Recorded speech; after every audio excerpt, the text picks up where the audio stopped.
ओसा प्यास न भाग ही, जब लग धसे न आब। ओस के चाटने ते प्यास नहीं समाप्त हो सकती। प्यास बुझाने के लिए ते 2 गिलास गट गट पीने पड़ेंगे। ऐसे ही जो साधना तुम करते हो, पहले हम क्या साधना करते थे, काली सूखी सी, ऐसे गिल्ली सूखी घी में जोत बनाया करते और वो कट्ठी बनाकर धरते थे 10, 15, 20 महीने के लिए। और वो ऐसी होती थी, वो जलाते ही 10 मिनट में ना पकड़े, 2 मिनट में बुझ बाज ले, आधी देर तक लाते लाते हुआ मंत्र भी पूरा ना हुआ करता, वो जो जाने थे वो करते थे, वो तो भी बंद हो जाती थी। और फिर 100 रुपए का मंगलवार ना प्रसाद बूंदी बांट देते थे।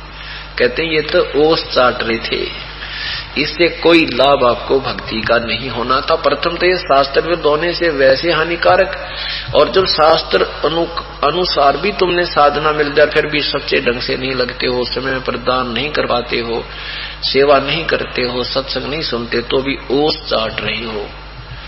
ओस चाटन तो बात नहीं बनाई, तो गिलास गट गट पीने पड़ेंगे। सेवा भी करनी होगी, दान में भी आपने बढ़ चढ़कर हिस्सा लेना पड़ेगा।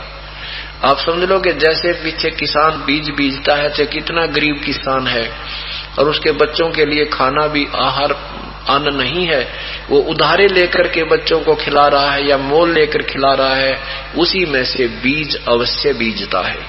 और बीज नहीं बीजेगा तो वो और महाकंगाल हो जाएगा। ऐसे ही हम चाहे कितने ही गरीब नजर आते हैं, अपना परमात्मा के नाम पर दान धर्म पाठ अवश्य करते रहना होगा, और यही आपको आबाद करेगा। अब अनजान लोग कहते हैं, जो सत्संग को नहीं समझ पा रहे, वो एक आध कह देता है, कहां से लाऊं इतने पैसे, मेरा तो खाने का भी गुजारा नहीं होता। वो बातें भी आपकी भी ठीक है, क्योंकि हम कंगाल हो गए। साहूकार होने का तरीका तो यही है कि बीज तो बीजे पार पड़ेगी, और आप सच्चे हृदय से पुकार करोगे, परमात्मा आपकी व्यवस्था भी बनाएगा, आपके आने वाली आपत्तियों को टाल देगा। आप कति गरीब हो और आपका छोरा बीमार हो गया, लड़का बीमार हो गया, और आपको डॉक्टर ले जाना पड़ेगा। किसी भी रिश्तेदार से, अड़ोसी पड़ोसी से 2-4 हजार रुपये जेब में डालकर जाए, पार पड़ेगी। और मनमाने 2 दिन में वो 2000 रुपये आपके 4000 लग जाए 1 मिनट में, वो तो लगाने ही पड़ेंगे, क्योंकि अपना बेटा बेटी जो बीमार है उसके लिए तो खर्च करना ही पड़ता है। तो परमात्मा आप पर ऐसी आपदाओं को, ऐसी आपत्तियों को, आने वाली आपदाओं को टालेगा। ये सोचकर आप दान कीजिए कि अगर कोई बालक बीमार हो गया, आपका मन 50 रुपये में छूट गया, पीछा ठीक हो गया, और वो 2000 में भी ना पीछा छूटे, वो पैसा बर्बाद हो जाना था। इस दृष्टिकोण से दान धर्म पर पूरी रुचि कीजिए। तो क्या बताते हैं परमात्मा कि आपकी भक्ति, जैसे आप नाम भी ले रखा है, इस परमात्मा के चरणों में आती आपको 1-2 काम तो ये मालिक आपकी सच्ची लगन देकर वैसे ही ठीक कर देगा, अपने कोटे में तो दे देगा आपको सुख। इसलिए कि ये बोरी आत्मा मुझे पहचान ले, मैं भगवान हूं, केवल इसलिए रहता है।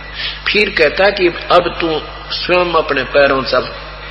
बच्चे को उंगलियां पकड़कर चलाते हैं, अगर वो पैर रखना शुरू कर दे तो उसने 50-100 फुट घुमा देते हैं, और वो पैर 1-2 बार उठाकर फिर कति लटक जाए, हाथा गलसनुड़े पटक देते हैं, बैठा रहे तो नहीं चल रहा है। तो परमात्मा पहले तो हमें उंगली पकड़कर चलाते हैं, और फिर जो चलता दिखे फिर उसने और घुमा देते हैं दूर तक, तो फिर हमने खुद ही चले पार पड़ेगी। तो परमात्मा को जब आप यहाँ आते हो, प्रभु कबीर परमेश्वर अपने कोटे में आपको पाए चलने योग्य अर्थात आकर्षण देता है कि मैं पूर्ण परमात्मा हूँ, और आते ही 1-2 काम तो ऐसा सार देगा आपका, आप सोच भी नहीं सकते। पर हमारे ऊपर आपत्तियों के ढेर होते हैं, हम कंगाल हो गए, हमारी शाखा सूख गई, हमारी वह भक्ति रूपी फसल सूखी पड़ी है जो हमने शास्त्र विरुद्ध बीज रखी थी, या शास्त्र अनुकूल कर रहे हैं तो ढंग से नहीं कर रहे हैं, दान धर्म पूरा नहीं कर पा रहे, सिमरन भी नहीं कर पा रहे हैं, तो उसके लिए कहते हैं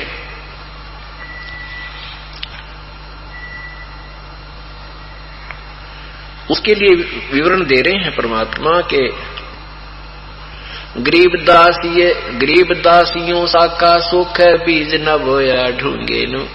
अब जैसे आपको मार्ग भी ठीक मिल गया, संत भी मिल गए, और आपने नाम भी ले लिया, तो आपने ढंग तो विधि नहीं पूर्ण रूप से इसकी ढंग से साधना नहीं की, दान धर्म सेवा में सिमरण में गहराई तक नहीं गए, अच्छी तरह डट कर नहीं भक्ति की, तो कहते हैं फिर यह भी फसल तेरी सूखेगी।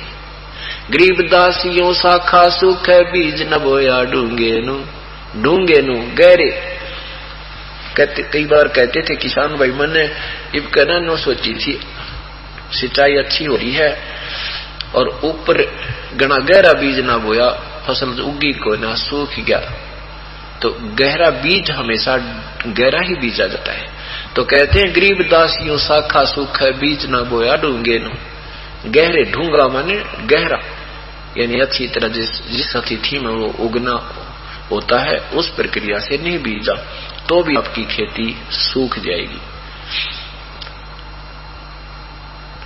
तो क्या बताना चाहा परमात्मा ने कि पूर्ण परमात्मा की भक्ति करने मात्र से ही आपका कल्याण होगा और इसका कोई विकल्प नहीं है और इसका कोई तरीका नहीं है।